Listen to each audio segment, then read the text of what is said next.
Friends welcome to my channel primary tips. आज के तुम्हारे संगे आलोचना करब क्लास 4 पाताबाहार বইয়ের বনভোজন কবিতাটির প্রশ্নোত্তর। লিখেছেন হচ্ছে গোলাম মোস্তফা। এর আগেও ক্লাস 4 এর ভিডিও দেওয়া আছে, যারা এখনো দেখোনি ডেসক্রিপশন বক্সে লিংক দেওয়া আছে, ভিডিওগুলো তোমরা অবশ্যই চেক করে নেবে। আর চ্যানেলে নতুন থাকলে সাবস্ক্রাইব করে পাশে থেকো, আর যারা সাবস্ক্রাইব করে আছো তাদেরকে অসংখ্য ধন্যবাদ। চলো তাহলে শুরু করা যাক। দেখো, বনভোজন কবিতাটা লিখেছেন গোলাম মোস্তফা। এটা তোমরা সুন্দর করে পড়বে, তারপর পড়ে তোমরা এই প্রশ্নোত্তরগুলো করবে। দেখো, প্রথম প্রশ্ন কি বলেছে, গোলাম মোস্তফা কোথায় জন্মগ্রহণ করেছিলেন? দেখো তাহলে এখানে লেখা আছে, অধুনা বাংলাদেশের অন্তর্গত ঝিনাইদহ জেলার মনোহরপুর গ্রামে এক সম্ভ্রান্ত উচ্চশিক্ষিত পরিবারে কবির জন্ম। তারপর কি বলেছে, দেখো তার দুটি কবিতা বইয়ের নাম লেখো। এটা দেখো, হাসনা হেনা, ভাঙা বুক, সাহারা, গুলিস্তান, এগুলো হচ্ছে তার উল্লেখযোগ্য কবিতার বই। এবার দেখো 3 নম্বরের প্রশ্ন কি বলেছে। 1 নম্বরের প্রশ্ন দেখো, 3-এর 1-টা কি বলেছে, কবিতাটিতে কারা খেলতে এসেছিল? তোমরা কবিতাটা পড়বে, এখানে সমস্ত উত্তরগুলো খুব সুন্দর করে দেওয়া আছে। দেখো প্রথম লাইনে আছে নুরু, পুষি, আয়েশা, শফি, তারাই কিন্তু খেলতে এসেছিল। বাগিচা শব্দের অর্থ কি? বাগিচা শব্দের অর্থ হচ্ছে ছোট্ট বাগান।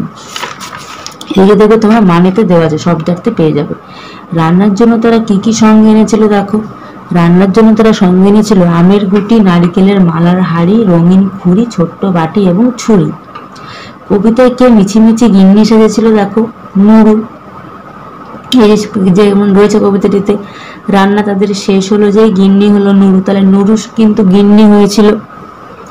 মিছিমিছি কি কি খাবার রাধা হয়েছিল? এই যে দেখো, মিছিমিছি রাধা হয়েছিল ধুলোবালির কোরমা, মিছিমিছি ভাত আর কাদার পিঠে। তারপর দেখো, কবিতায় ওদের খেলার মাঝে কে এসে পড়েছিল? এখানে আমি অর্থাৎ কে? আমি অর্থাৎ কবিতার কবি, যিনি ছিলেন গোলাম মোস্তফা। যেটি ঠিক সেটি বেছে নিয়ে লেখো। 4 নম্বরে তাহলে কি হবে, কবিতাটিতে কটি মেয়েটির কথা বলা হয়েছে? 4টি। তারপরে বিনা ড্যাশ আগুন, জল না কাদা দিয়ে তাদের সব হচ্ছে সব রাধা, বিনা আগুন দিয়ে।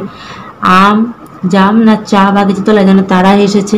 তাহলে এখানে দেখো 2 নম্বর লাইনে দেখো আছে আম বাগিচার তলায় যেন তারা এসেছে, তাহলে আম।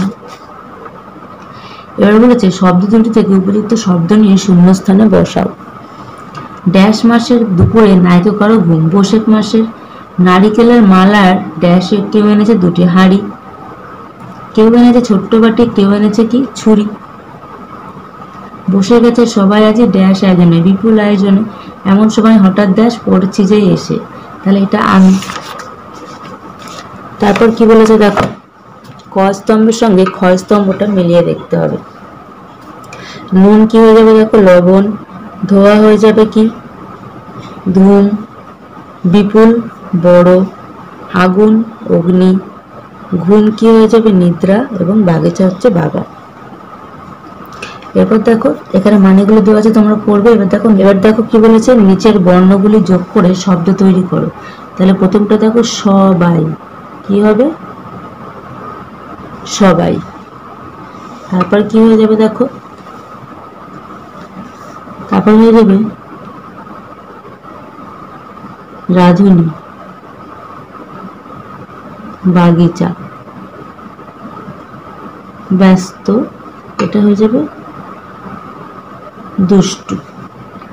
তারপর বলেছে এলোমেলো বর্ণগুলিকে সাজিয়ে শব্দ তৈরি করো। আজকে আমরা 8 পর্যন্তই করব, এর পরের দিন আমরা পরের ভিডিওতে তোমরা আলোচনা করবো তোমাদের সঙ্গে। দেখো প্রথমটা কি হবে, প্রথমটা হবে নারিকেল, এটা হবে দেখো বনভোজন,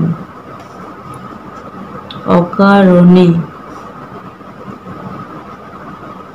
আয়োজন, এটা হয়ে যাবে নিমন্ত্রণ। এই ধরনের ভিডিও পেতে হলে অবশ্যই আমার চ্যানেলটাকে সাবস্ক্রাইব করে রাখো। আর ভিডিওটি ভালো লাগলে অবশ্যই তোমার ছোট্ট বন্ধুদের সঙ্গে শেয়ার করতে ভুলো না। দেখা হচ্ছে পরবর্তী ভিডিওর সঙ্গে। সবাই ভালো থেকো, সুস্থ থেকো, টাটা।